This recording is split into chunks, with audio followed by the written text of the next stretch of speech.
Müəllimlər, taksonomiyanın ən alt səviyyəsi olan yadda saxlamaq səviyyəsi bilirik ki, hafizəyə və ya yaddaşa əsaslanır. Əziz müəllimlər, biz dərs tətbiq edərkən, dərsi keçərkən də bu mərhələyə aid ilk öncə sual və tapşırıqlar hazırlayırıq və şagirdlər o hazır məlumatları yeri gəldikcə istifadə edirlər. Yəni, yadda saxlamaq mərhələsini bu cür yadda saxlamaq lazımdır ki, sanki biz hazır olan məlumatları bir qutunun içərisinə yığırıq. Lazım gəldikcə o qutudan açırıq, həmin məlumatlardan istifadə edirik. Yəni, biz yadda saxlamaq mərhələsində biz beyin işlətmirik.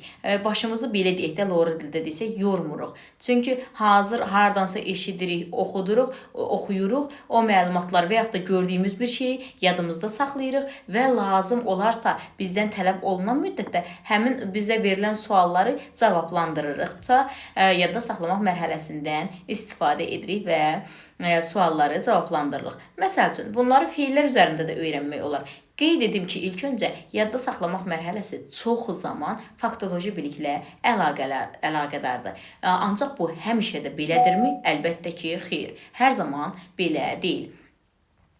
Yəni, əziz müəllimlər, faktoloji biliklə qeyd etdim axı ki, əlaqəlidir. Ancaq bu prosedural biliklə də əlaqəli ola bilər. Dərsimizin sonunda bu haqda nümunələr də çəkəcəm. Gəlin ilk öncə feillər üzərindən yadda saxlamaq mərhələsinə aid nümunələrimizi gətirək və nümunələrlə bu dərsimiz daha yaxşı yadda qalır. Qeyd edim ki, hər zamanda feillər üzərindən nümunələr, yəni bu feillər əzbərliyim, yadda saxlamaq mərhələsinə aiddir deyiləcək bir şey də yoxdur. Çünki feillər müəyyən mərhələlərdə istifadə oluna bilər. Biz sadəcə olaraq dərsi dərk etməliyik, başa düşməliyik və həmin dərsi anlamalıyıq da, bilməliyik cümlə bizə nə deyir, sual bizə nə deyir, bunu başa düşmək lazımdır. Feillərlə əzbərləməyə qəti üstünlük verməyin. Məsəl üçün, tanımaq feilin bir cümlədə işlədək ki, mən nə vaxtsa, tanımaq feilini işlədək də, mən nə vaxtsa bir yerdə bir insanı görmüşəm və yaxud da bir sinif yoldaşımı görmüşəm, illər sonra mən onu görürəm, tanıyıram. Artıq bu yadda saxlamaqdır. Və yaxud da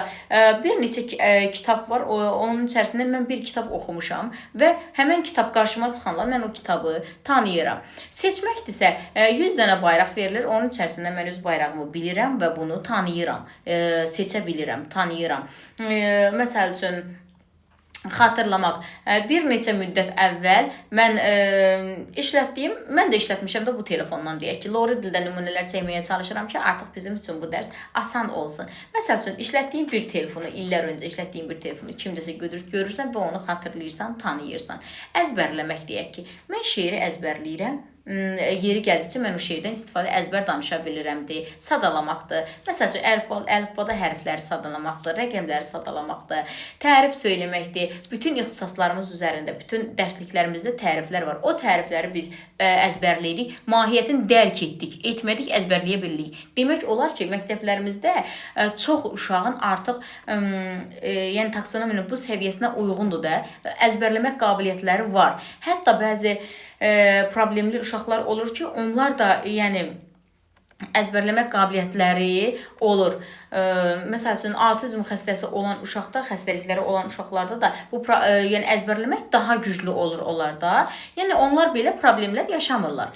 Əzbərləyə bilirlər, təriflər söyləyə bilirlər. Tərifi kör-körənə mən əzbərləyib söyləyirəmsə, tərifin mahiyyətini başa düşmürəmsə, yadda saxlamaq mərhələsindəyəm mən. Təkrarlamaqdır. Bir şeyi nə vaxtsa görmüşəm, artıq onu təkrarlayıram. Adlandırmaqdır. Məsəl üçün, mən kompüterin adını bilirəm, müəyyən müddət sonra qarşıma çıxır, hardasa eşitmişəm, oxumuşam da bu kompüterin adını və görən kimi mən onun adını deyə bilirəm. Sıralamaqdır, hərflərin, rəqəmlərin sıralanmasıdır. Məsəl üçün, 10 dənə şairin içindən Nizami Gəncəvini tapmaqdır. Ya bu cür cümlələr qarşımıza çıxarsa, artıq bu xatırlamaq səviyyəsinə uyğundur. Stat gətirməkdir. Məsəl üçün, Heydər Əliyevin təhsil haqqında dediyi statlardır. Mən bunu hardansa oxumuşamsa, bilirəmsə, artıq mən ona stat gətirə bilirəmsə, mən bunu yadımda saxlamışam da, mənə də sual veriləndə artıq mən ona cavab verə bilirəmsə, yadda saxlamaq mərhələsinə uyğundur. Yadda saxlamaq mərhələsində, məsəl üçün, belə nümunə gətirək ki, məndən soruşur ki, dünyanın ən uzun çayı hansıdır? Mən bunu bir yerdən oxumamışamsa, bilmirəmsə, mən bunu bəlkə də bir ildə oturub fikirləşsəm, bu suala cavab tapa bilmərəm. Çünki mən bunu heç hardan bilmirəm. Və o anlayanacaq bir şey deyil ki, oturum mən bunu başa düşüm, təhlil edim, nəysə bir şey çıxardım ortaya. Mən bunu oxumalıyam və yaxud da deyir ki, dünyanın ən hündür dağı hansıdır? Yenə də yaddaş əsaslarım. Çünki mən bunu heç hardan oxumamışamsa, bilmirəmsə, mən bunu söyləyə bilmərəm. Məsəl üçün, məndən soruşsalar, ABŞ-ın ilk prezidenti kim olub? Mən bunu öyrənməmişəm, oxumamışamsa, yəni bu mənim yaddaşımda yoxdursa, artıq mən bu suala cavab verə bilmərəm. Yəni bu cür suallar hamısı yadda saxlamaq mərhələsinə aiddir. Məsəl üçün, məndən soruşur ki, isim nədir? Mən bilmirəm. Feil nədir, isim nədir, köməkçi nitq hissələri hansılardır, mən bunu bilmirəmsə, hardan bilirəm. Vurmanın tərifindir, məsəl üçün, yəni mən bunları bilmirəm də, oxumamışam. Mən bu tərifləri öyrənməmişəmsə, mən bunu deyə bilərəm. Yox, öyrənmişəmsə, mən bu tərifə cavab verirəmsə, artıq yaddaşımda var, hafizəmdə var və məndən soruşulanda mən bunlara cavab verə bilirəm. Məsəl üçün, məndən soruşsalar Nizami Gəncəvi kimdir? Mən Nizami Gəncəvi haqqında bir kitabdanmı, internetdənmi bir araşdırma etməmişəm, oxumamışam, öyrənməmişəm. Mən bunu necə cavablandıra bilərəm? Cavablandıra bilmirəmsə, yaddaşımda yoxdursa, artıq yadda saxlamaq mərhələsində, yəni bu sualların hamısı yadda saxlamaq mərhələsinə uyğundur.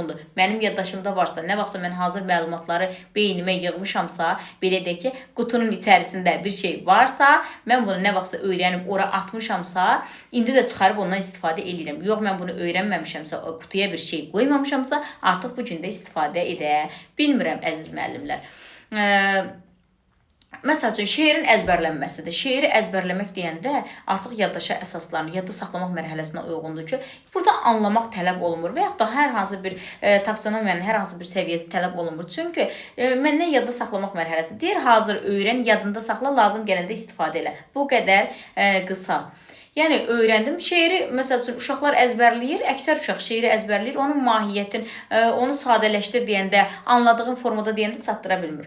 Çünki burada ancaq yadda saxlamaq mərhələsindədir. Riyazi düsturları söylə deyəndə, artıq riyazi düsturları, məsələn, xatırlayın demək, bu riyazi düsturları xatırlayıb deyirsə, yəni öyrənib artıq bu günləri xatırlayıb deyir. Şəkildə gördüyün alim kimdir? Mən nə bilim şəkildə gördüyüm alim kimdir? Çünki mən bu alimi heç arada görməmişəm. Bunun haqqında bir məlumatım yoxdursa deyə bilmərəm. Bayaq da qeyd etdim. Ən hündür dağ hansıdır? Mən bu dağ haqqında heç bir məlumatım yoxdursa, artıq mən bunu bu günləri adını çəkə bilmirəmsə, yadda saxlamaq mərhələsinə uyğundur. Feilin tərifini söylə, isimin tərifini söylə. Yəni, yadda bunların hamısını cümlələrdən başa düşmək lazımdır. Dərsin mahiyyətini bilmək lazımdır, əziz müəllimlər. Mən bayaq da dərsimizin əvvəlində qeyd etdim ki, yadda saxlamaq mərhələsi faktoloji biliklə çox zaman əlaqəli olur. Ancaq hər zaman belə deyil. Prosedural biliklə də əlaqəli ola bilər. Məsəl üçün, bir nümunə çəkim belə.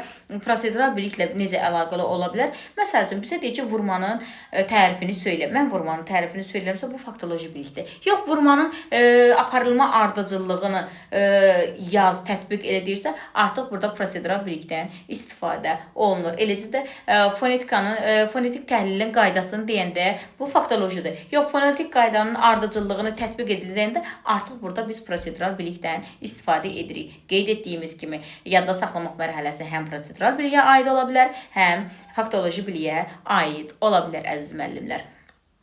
Sonda qeyd etmək istəyirəm ki, dərslərimizi bəyənməyi, paylaşmağı unutmayın. Qeyd edim ki, dərslərimiz haqqında ətraflı məlumat öyrənmək istəyirsinizsə, 050-752 6507 nömrəsinə zəng vurub və yaxud da WhatsApp üzərindən yazıb məlumat öyrənməyi unutmayın. Sonda qeyd edim ki, mart qruplarımız, artıq surət qruplarımız qeydiyyat davam edir. Həftədə 4 dəfə dərs olacaq, bazar günləri dərsin təkrarları olacaq, mix səviyyəli sualların işlədilməsi, situasiya tipli sualların işlədilməsi və izahları, bunlar hər biri bizim dərslərimizdə mövcuddur. Əziz müəllimlər, dərslərimiz haqqında məlumat öyrənmək istəyirsinizsə, təkrar bir də qeyd edirəm, 050-752 6507 nömrəsinə zəng vurub və yaxud da WhatsApp üzərindən məlumat əldə etməyi unutmayın. Sağ olun, dərslərimizdə görüşmək ümidi ilə.